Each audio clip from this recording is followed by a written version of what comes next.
বিসমিল্লাহির রহমানির রহিম।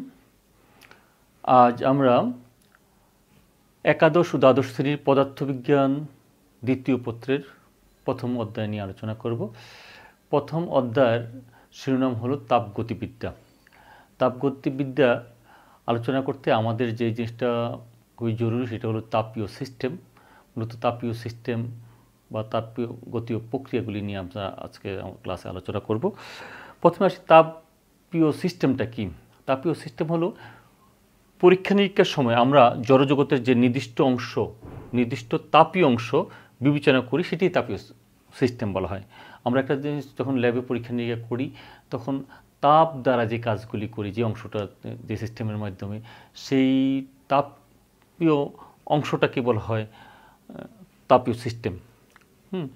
এখন তাপীয় সিস্টেমটিতে একটা তাপীয় সিস্টেমের মধ্যে মূলত আয়তন, ভর এবং অন্তস্থ শক্তি থাকবে। নির্দিষ্ট আয়তন থাকবে, ভর থাকবে, অন্তস্থ শক্তি থাকবে। এই তাপীয় সিস্টেম ভিন্ন প্রকার হতে পারে। তো আমরা মূলত তিনটা তাপীয় সিস্টেম নিয়ে আলোচনা করব। একটা হলো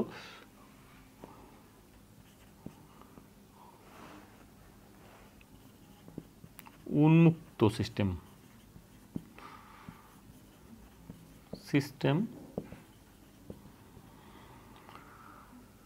তো উন্মুক্ত সিস্টেম হচ্ছে যে তাপীয় সিস্টেমে পরিবেশের সাথে ভর শক্তি উভয় বিনিময় করে তাকে বলা হয় উন্মুক্ত সিস্টেম। যে তাপীয় সিস্টেম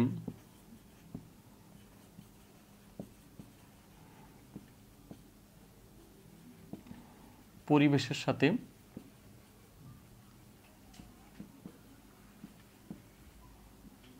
ভর ও শক্তি উভয় বিনিময় করে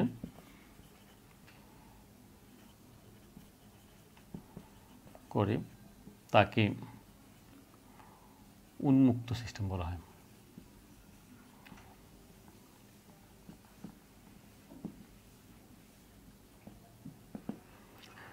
আমরা একটা উদাহরণ দিয়ে বুঝতে চেষ্টা করলে হয়তো আমাদের একটু জিনিসগুলি বুঝতে সহজ হবে।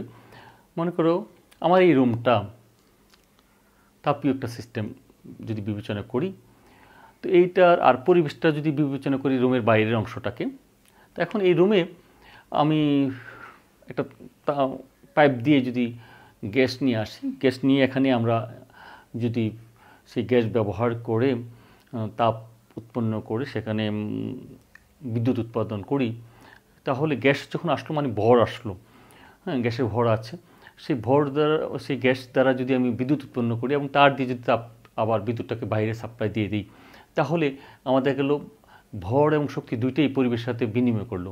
এই সিস্টেমটাকে বলতে পারি আমরা কি উন্মুক্ত সিস্টেম। অপরদিকে দ্বিতীয় যেটা সেটা হলো বদ্ধ সিস্টেম। বদ্ধ সিস্টেম হচ্ছে যে তাপীয় সিস্টেমে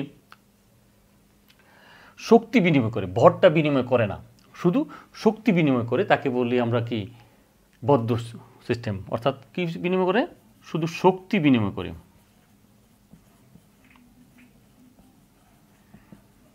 আমি সংজ্ঞাটাও লিখলাম, পুরোটাই শক্তি বিনিময় করে কিন্তু ভর বিনিময় করে না।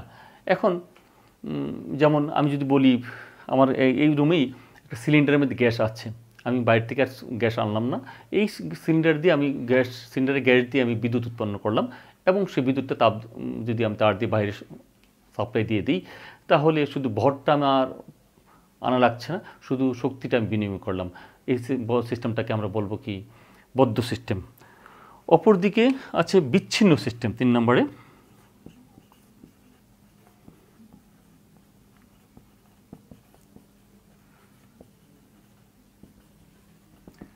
যে তাপগতীয় সিস্টেমে অর্থাৎ যে তাপীয় সিস্টেমে পরিবেশের সাথে ভর ও শক্তি কোনোটাই বিনিময় করে না, ভরও বিনিময় করে না, শক্তিও বিনিময় করে না, তাকে বলা হয় বিচ্ছিন্ন সিস্টেম। অর্থাৎ আমি এই রুমে আমার গ্যাস আছে, সেই গ্যাস দিয়ে আমি বিদ্যুৎ উৎপন্ন করলাম, আবার এই বিদ্যুৎটা আমি এখানে ব্যবহার করলাম, অর্থাৎ আমি বাইরে থেকে কিছু আনলামও না দিলাম না, পরিবেশ থেকে কিছু আনলামও না দিলামও না, তখন আমার এই সিস্টেমটাকে বলবো আমরা কি বিচ্ছিন্ন সিস্টেম। তাহলে আমরা 3 ধরনের সিস্টেম শিখলাম, একটা হচ্ছে উন্মুক্ত সিস্টেম, বদ্ধ সিস্টেম এবং বিচ্ছিন্ন সিস্টেম।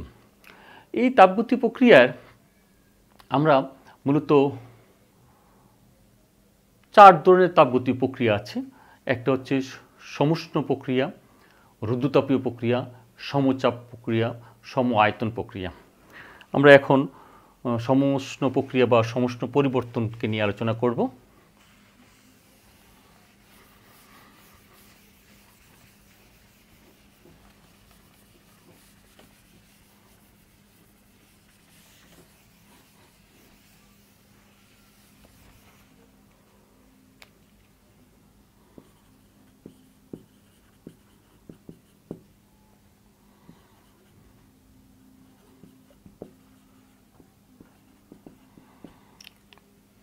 সমুষ্ণ পরিবর্তন, আমাদের তাপগতি প্রক্রিয়া যে পরিবর্তনগুলি হয় তার মধ্যে উল্লেখযোগ্য হলো সমুষ্ণ পরিবর্তন। আর সমুষ্ণ পরিবর্তন যে প্রক্রিয়া হয়েছে থাকে সেটাকে বলি আমরা সমুষ্ণ প্রক্রিয়া। অর্থাৎ সমুষ্ণ প্রক্রিয়া সম উষ্ণ, যে তাপগতি প্রক্রিয়ায় উষ্ণতা সমান থাকে অর্থাৎ তাপমাত্রা স্থির থাকে, সেই প্রক্রিয়াটাকে বলা হয় কি সমুষ্ণ প্রক্রিয়া। অর্থাৎ তাপমাত্রা বৃদ্ধি হবে না বা হ্রাস পাবে না, সেই প্রক্রিয়াটাকে বলবো সমুষ্ণ প্রক্রিয়া। তবে সমুষ্ণ প্রক্রিয়া তাপমাত্রা স্থির থাকলেও আয়তন এবং চাপের কি হবে পরিবর্তন হবে। সেই জন্য আয়তনের সাথে চাপের যে সম্পর্কটা সেটা বয়েল একটা সম্পর্ক দিয়েছেন। সেই জন্য সমুষ্ণ প্রক্রিয়াটা মূলত আসলে বয়েলের সূত্র মেনে চলে। বয়েলের সূত্র আমরা জানি কি তাপমাত্রা স্থির থাকলে চাপ আয়তনের কি ব্যস্তানুপাতিক, তাই না? তাহলে বয়েলের সূত্রের সাথে পি সমানুপাতিক হবে কি 1/v বা পিবি ইকুয়াল টু ধ্রুবক। তাহলে সমস্ত প্রক্রিয়াটা পিবি ইকুয়াল টু ধ্রুবক, এই সূত্রটা কি মেনে চলে। এখন সমুষ্ণ প্রক্রিয়াতে আমরা যে জিনিসটা দেখি, এটা যদি আমরা একটা লেখচিত্রের সাহায্যে প্রকাশ করতে চাই,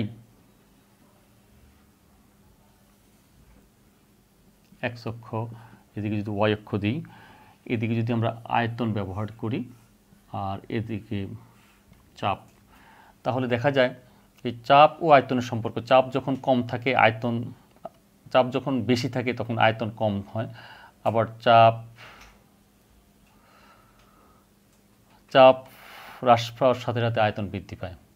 আমরা এটাকে দুইটা তাপমাত্রায় যদি করি তাহলে এটা T1 তাপমাত্রা এবং T2 তাপমাত্রা যদি হয়ে থাকে, T1 তাপমাত্রাটা ইজ গ্রেটার দেন যদি T2 হয়, তাহলে সমুষ্ণ প্রক্রিয়ার লেখচিত্রটাকে আমরা এইভাবে প্রকাশ করতে পারি। এই সমুষ্ণ প্রক্রিয়া ঘটার ক্ষেত্রে যে শর্তগুলি আছে, যে সব ক্ষেত্রেই সমুষ্ণ প্রক্রিয়া ঘটে না। সমুষ্ণ প্রক্রিয়াটা আমরা যে পাত্রে নিয়ে ঘটবো, 4টা শর্ত মেনে চলে। শর্তসমূহ হলো, মনে করো একটা পাত্র নিলাম,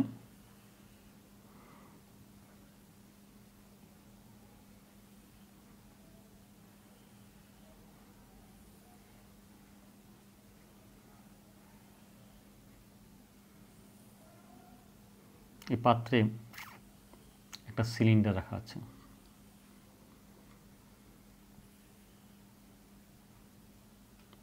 পিস্টন সিলিন্ডার, পাত্রটা একটা সিলিন্ডার, এটার মধ্যে একটা পিস্টন রাখা আছে।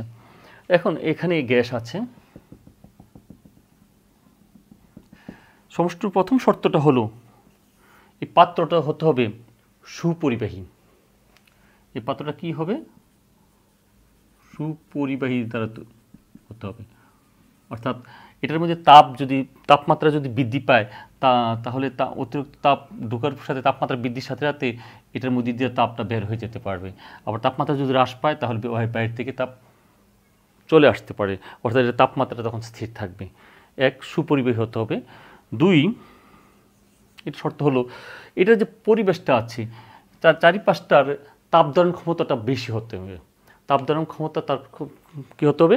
বেশি হতে হবে, যেন আমরা তাপ বের হলে যেন সে তাপটা শোষণ করে নিতে পারে। আবার যদি তার তাপমাত্রা হ্রাস পেয়ে যায় তখন যেন সে তাপ সরবরাহ করতে পারে, সেই অবস্থাটা থাকতে হবে। 3 নম্বর হলো চাপের পরিবর্তন করলে আমরা যখন এই তাপমাত্রা বৃদ্ধি, যখন এই আয়তনটাকে বাড়াবো বা কমাবো, সেজন্য আমাকে হয়তো এদিকে চাপ দিতে হবে অথবা চাপ হ্রাস করতে হবে। সুতরাং এই চাপটা যখন আমরা দেব, 3 নম্বর শর্তটা হলো চাপটা খুব ধীরে দিতে হবে, অর্থাৎ এই ঘটনাটা ঘটতে হবে খুব ধীরভাবে। ধীরে ধীরে, তাহলেই তা সমস্ত পরিবর্তনটা সংঘটিত হবে। 4 নম্বরে যেটা হলো, হ্যাঁ, 4 নম্বর শর্তটা হলো যে প্রয়োজনীয় তাপ গ্রহণ বা বর্জন করে সবসময় তার তাপমাত্রা কী থাকতে হবে, স্থির থাকতে হবে। তাহলে তাপগতিবিদ্যার ক্ষেত্রে সমস্ত পরিবর্তনটা যেটা হয় সেটা 4টা শর্ত মেনে চলবে। 1, পাত্রটা সুপরিবাহী হতে হবে। 2, তার পরিবেশের তাপ ধারণ ক্ষমতা বেশি হতে হবে। 3, চাপ ধীরে ধীরে দিতে হবে। 4, তাপমাত্রাটা স্থির থাকতে হবে। এখানে আমরা যে তাপগতিবিদ্যার প্রথম সূত্রটা পেয়েছিলাম, সমস্ত পরিবর্তনের ক্ষেত্রে আমরা যদি একটু খেয়াল করি তাহলে দেখা যায় যে আমরা তাপগতিবিদ্যার প্রথম সূত্র পেয়েছিলাম dq = du + dw। যেহেতু তার তাপমাত্রা স্থির থাকবে তাহলে du এর মানটা কত হবে, 0 হবে। তখন তাপগতিবিদ্যার প্রথম সূত্রটা দাঁড়াবে dq = 0 + dw বা dq = du, অর্থাৎ যে পরিমাণ তাপ আমি দেব সবটা দিয়ে কি হবে, কাজে রূপান্তরিত হবে।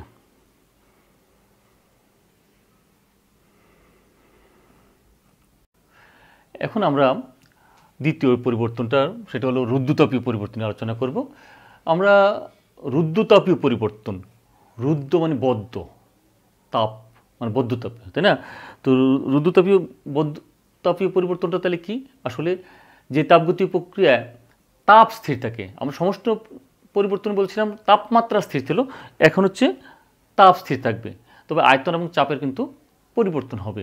সেই প্রক্রিয়াটাকে বলা হয় কি, রুদ্ধতাপীয় প্রক্রিয়া, এবং সেই পরিবর্তনটাকে বলা হয় রুদ্ধতাপীয় পরিবর্তন। এখন রুদ্ধতাপীয় পরিবর্তনটা একই রকম যদি আমরা লেখচিত্রের সাহায্যে প্রকাশ করি, যে এক্স অক্ষ ওয়াই অক্ষ, এদিকে যদি আমরা আয়তন প্রকাশ করি, এদিকে যদি চাপ প্রকাশ করি, তাহলে রুদ্ধতাপীয় পরিবর্তনটাও কিন্তু এমনই হয়। হ্যাঁ, লেখচিত্রটা এমন দাঁড়ায়। রুদ্ধতাপীয় পরিবর্তনের ক্ষেত্রেও শর্ত আছে, যে শর্তগুলি হলো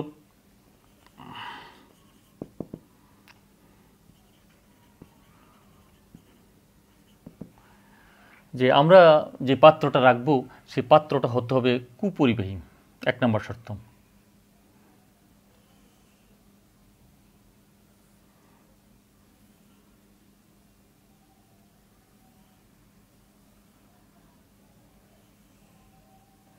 একটা সিলিন্ডারের মধ্যে যদি পিস্টন রেখে আমরা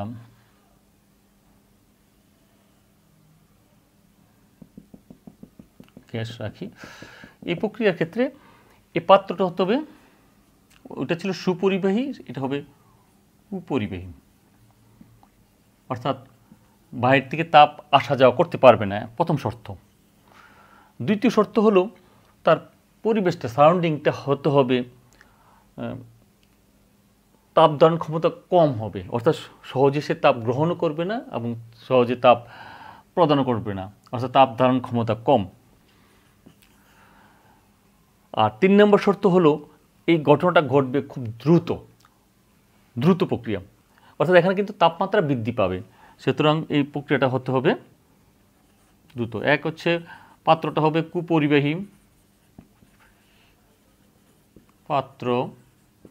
2 নম্বর হলো পরিবেশের তাপ ধারণ ক্ষমতা কম, পরিবেশের তাপ ধারণ ক্ষমতা কম।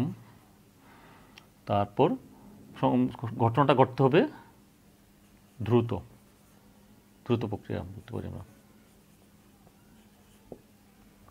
আর এর বৈশিষ্ট্যের মধ্যে এই তাপমাত্রা কিন্তু পরিবর্তন হবে, ওইটার মধ্যে তাপমাত্রা পরিবর্তন হয় নাই, এটার মধ্যে তাপমাত্রা পরিবর্তন হতে হবে। এক্ষেত্রে আমরা যে সূত্রটা তারা মেনে চলে, ওখানে ছিল পিবি = ধ্রুবক, এখানে হচ্ছে পিবি গামা = ধ্রুবক, এই সূত্রটা মেনে চলবে। তাপগতি প্রক্রিয়া রুদ্ধতাপীয় যে পরিবর্তনটা, সেই পরিবর্তনের ক্ষেত্রে আমরা যদি একটু দেখি, তাপগতিবিদ্যার প্রথম সূত্রটা ছিল dq = du + dw। এখানে যেহেতু তাপের কোনো পরিবর্তন হয় না, তাপের পরিবর্তন না হওয়া মানে ডিকিউর মানটা 0 হওয়া। সুতরাং আমরা কি পাচ্ছি, 0 equal to DU plus DW. তো এখান থেকে আমরা এটাকে যদি দেখি, ডিডব্লিউ ইকুয়াল টু লিখতে পারি মাইনাস ডিইউ। অর্থাৎ আমি যদি বাইরে থেকে তাপ না নিয়ে কাজ করি, এটার ভিতর থেকে শক্তি নিয়ে কাজ করি, তখন তার তাপমাত্রাটা হ্রাস পাবে, অভ্যন্তরীণ শক্তিটা কমে যাবে। অর্থাৎ এটাকে যদি আমি সংকুচিত করি তাহলে তাপমাত্রা বৃদ্ধি পাবে, আর যদি প্রসারিত করি তাহলে তাপমাত্রা হ্রাস পাবে। এই তো তাহলে আমরা দ্বিতীয় পরিবর্তন পেলাম রুদ্ধতাপীয় পরিবর্তন। এই দুইটা পরিবর্তন আমাদের বেশ উল্লেখযোগ্য। এছাড়াও আমাদের আরও দুইটা পরিবর্তন আছে। একটা হচ্ছে সমচাপ পরিবর্তন, সংজ্ঞাটা এমন নামের মধ্যে লুকায়িত আছে, যে তাপগতি প্রক্রিয়ায় চাপ স্থির থাকে, সেই প্রক্রিয়াটাকে বলি সমচাপ প্রক্রিয়া। তারপরে আছে সম আয়তন প্রক্রিয়া, যে তাপগতি প্রক্রিয়ায় আয়তন স্থির থাকে, সেটা হলো সম আয়তন প্রক্রিয়া। তাহলে আমরা চারটা পরিবর্তনের সম্পর্কে জানলাম: সমুষ্ণ পরিবর্তন, রুদ্ধতাপীয় পরিবর্তন, সম আয়তন পরিবর্তন, সমচাপ পরিবর্তন। তাহলে তাপগতি প্রক্রিয়ার চারটা পরিবর্তন সম্পর্কে আমরা, বা চারটা প্রক্রিয়া সম্পর্কে আমরা বিস্তারিত জানলাম। তো আশা করি তোমাদের ভালো লেগেছে। আজ এ পর্যন্ত। ধন্যবাদ সবাইকে।